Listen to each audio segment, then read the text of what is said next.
Good morning, guys, and welcome to this week's edition of the Elevenses series hosted by Google Partners. I'm Richie. And I'm Charles. We're both members of the UKI agency support team. Guys, for anyone tuning in for the first time to the Elevenses series, it's a bite-sized weekly 15-minute webinar where we pick a Google product or offering and we go into tips and best practices to hopefully help you guys with your strategy. So, this week, we're touching upon tips for your search audience strategy. Okay, guys, so this is essentially the capturing, the prioritization, the segmentation, the application of your data into the search campaign for more effective and efficient results. So why this has become important, I would say over the last 10 years, online behavior has exponentially grown, but it's fragmented across different platforms, devices, and searches and sessions. And if we combine that with the sheer influx in the amount of advertisers now using search, it's never been more important to know who you're targeting, what you're targeting, and when you're targeting your audience. So today we're going to be looking at using RLSA and customer match as tools to help you with that challenge. So it's important to remember that all search users are not created equal. Users already familiar with your site, products, or brands are more likely to convert. So you can use RLSA and customer match as tools to again segment this audience and bid accordingly to get more effective and efficient results. So what do those results look like? When RLSA is applied versus when it's not applied, we see on average a 53% decrease in CPA. We also see a 10% increase in conversions based on different functionalities of RLSA to expand on coverage. So today exactly what we're going to be looking at is the application of your data, the segmenting of your audience, prioritizing that audience, expanding your coverage, and then we're going to touch on understanding policy. So Charles is going to take you through those first 3 tips now. Okay, so tip number 1, implementation and applying your data. It's best practice with RLSA and with customer match to apply your data, to apply your lists across all your search and shopping campaigns within your account. Why do we do this? We do this so we can compare the performance of people that are new visitors to your website versus those of returning visitors. We can then look at key metrics like click-through rate, CPA, cost per acquisition, and conversions, and then we can determine which is more valuable and we can adjust our bidding strategy based on this information. So how do you roll RLSA or customer match out across your account? Well, there's 2 options available to you. The first of which is using AdWords Editor to bulk add these lists in one go. It takes a matter of minutes. If you are not aware of how to do this, we have instructions on how to do this, which we'll be including in the appendix at the end. If you're not familiar with AdWords Editor, you can also get in contact with our Google Services team, who will put you in touch with the internal implementation team, and they can roll out a single list across your whole account for you. Again, this is a very quick process. It's important to remember that when you are implementing RLSA or customer match across the account, we want to implement with the targeting method bid only. What this means is you'll be targeting the exact same keywords within your search campaign, but just adjusting your bids for users who've already been to your site and are searching for your keywords again. So again, just targeting those people who we see to be is a bit more likely to convert and a bit more valuable. So now that we spoke about implementing lists, let's take a look at list creation and segmenting our audience into different lists. So it's important to remember that RLSA needs 1,000 users on a list before it will start serving. So what this means is we should start broad and then we can move into more granular and specific list types. So the most important list to build for a strong RLSA strategy or customer match is your all visitors list. So this is anyone that's ever visited your website before. Once we have that solid foundation built, we can build on top of that. We can look to build lists that are based around product or category viewers, or we can go even further and we can target people who've put stuff in their shopping cart but have actually dropped off before they've converted. If you're comfortable using Google Analytics, you can go even more granular than this and build very, very detailed lists. So for example, you could build smart lists, which uses the power of machine learning to target people who haven't converted in the past, but have very similar characteristics to those people who have converted before.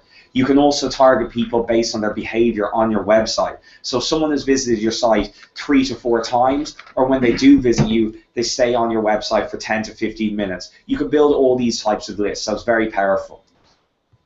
So here's an example of what an online retailer's group of lists would look like. So they have their foundation, as we've discussed, the all sites. Then they move into category lists, product lists. They get to cart abandoners, and then finally they have their past purchasers. What's important to note is the different bids beside each of these. The bids go up as we see people on these lists are increasing in value. So we know for a fact that people who've converted with us in the past are more likely to convert again. So we see the most aggressive bid is on purchasers. So now that we're talking about bids, let's take a deeper look into how we can prioritize our audiences using bids. So as Richie previously touched on, why do we bid differently? Well, that's because all search users are not created equal. Users who are already familiar with your site, your products, or your brands are more likely to convert, and that's why we bid higher for these people. So what does that look like? How do we determine what we bid for which people? Let's take a look at the sales funnel, for example. So we can see here at the beginning of the sales funnel are people who are visiting our homepage, and at the very end are people who put stuff in their carts but have just abandoned it. So they've gone to the effort of picking a product, but they just haven't actually gone through checkout yet.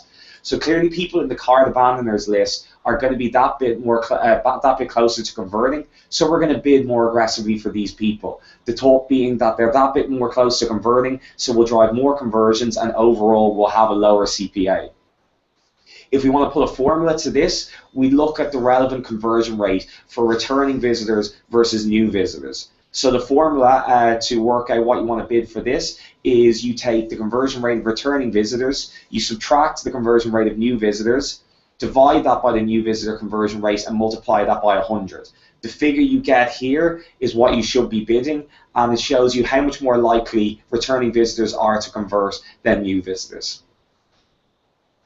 Okay, brilliant. Thank you very much, Charles. Okay, so that's very much business as usual, and what we want RLSA, or what RLSA should be at the most basic level, trade the entire account. Okay, so now we kind of touch upon how RLSA can help expand with your coverage. So remember that first we've got that those implementation issues and those kind of guidelines are in relation to bid only. So that's when you apply the list to a search campaign. It still serves to who was to previously, but once the positive bid modifier is introduced, it prioritizes that list. The second element or strategy is, say, target and bid. So that's when a list is applied to a campaign in this format, it only serves this audience. So why we do that is because it opens the doors for a bit of creativity. So say, for example, if we create a target and bid campaign, the audience is only going to serve that audience. That means we can have specific bids, budget, creatives, and landing pages to serve that audience.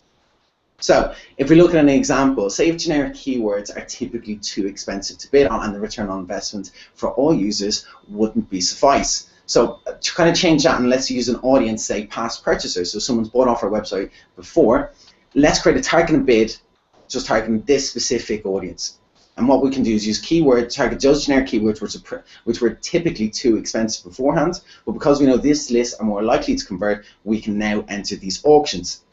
So what we're going to do is associate tailored ads with creatives detailed for these past purchasers, which we expect to boost click-through rate. From this additional clicks and traffic to the website and increased audience, we can have tailored landing pages, which will rally conversion rates.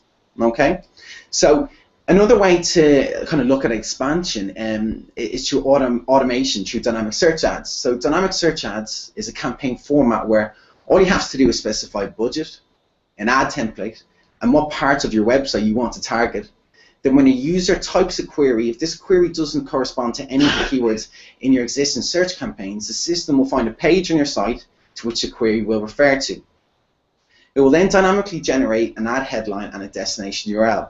When combined with RLSA, this is not only a great way by extending reach to more queries, but it's also a great safety net to ensure that all queries typed by people in market for your audience are familiar with your brand surface one of your ads to the top of the page. So it covers the gaps in your keywords. The ad texts are going to be created automatically in DSAs, and when adding RLSA for either bid adjustments or targeting bids helps ensure relevance.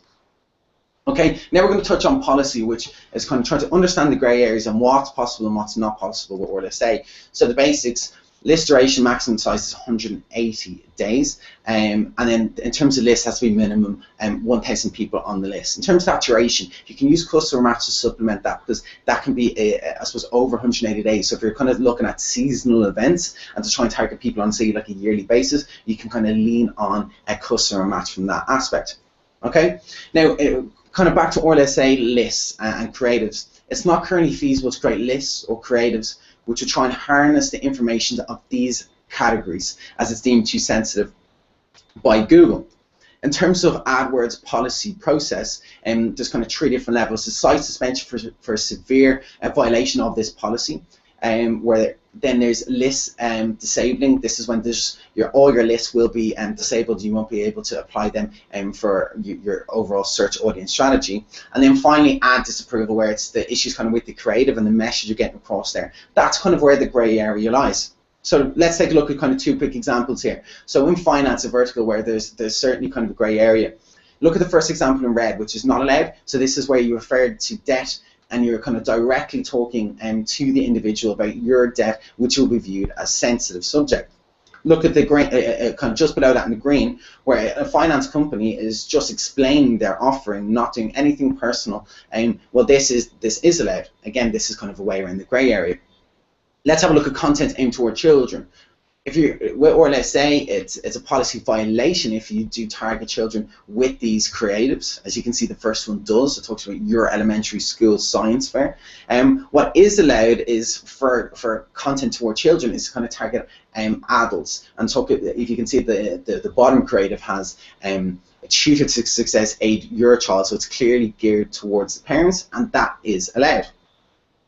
Okay, so dealing with disapprovals, which way do you go about it? So you have the ability to confirm the reason within the AdWords account in the columns tab, and review the list of sensitive categories and determine where does the client sit within them. Is it on that one of those lists, which would be viewed as not feasible, or as one of the kind of grey areas which you can get then challenge? Ask yourself that question. Is it a grey area case, or is this a case where approval should be in place?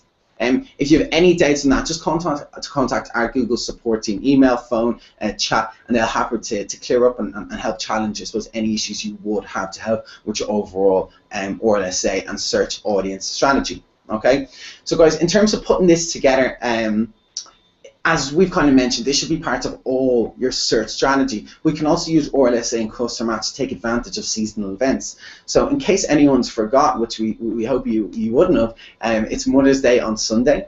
So that will help you make sure you don't kind of forget a present for yourselves. But again, to try and make sure your clients and advertisers are making the most of the event, Charles is going to take you through an example of kind of putting this into practice. Okay guys, so a few steps you take in order to make sure that you have a solid RLSA and customer match strategy in place year round, or if you want to target specific events. So the first step will be, and one of the most important steps, is building lists in advance. So getting those lists in place are all visitors foundation list, people who visit specific categories or products, and then also we know that our basket of abandoners is going to drive a lot of conversions as well. So they're the lists we want to build in advance of the weeks leading up to whatever event it is. The next step would be for those with CRM systems is to have a look at what email lists you do have. Do you have email lists of people who converted in the past? Do you have email lists of people who have signed up for newsletters or to get information around deals? These are brilliant lists to add, and they can give your campaigns a boost in the build up to these events. The next step is obviously going to be adding your marketing lists and your customer match list to your search and shopping campaigns in advance of whatever event you're targeting. So in this instance, Mother's Day. The reason you're going to add this in advance is so you can build up some data and you can see which lists are converting, which lists are converting best, and then your final step is that you bid on these lists, and you bid progressively high based on the performance of these lists. So this is just one example, but this can be used for Easter, for Christmas, for whatever. But it's important to remember, as Richie said, you can use RLSA year round, but this is just an example of how you could use it for specific events. Okay guys, that's all from us today. In terms of content and resources, we'll have them attached in the deck attached in the comment section. We'll also have relevant and complementary decks and resources regarding search audience attached as well. And we'll be back in 2 weeks' time for another edition of the Elevenses series. So thanks very much. Thanks guys. Thank you very much.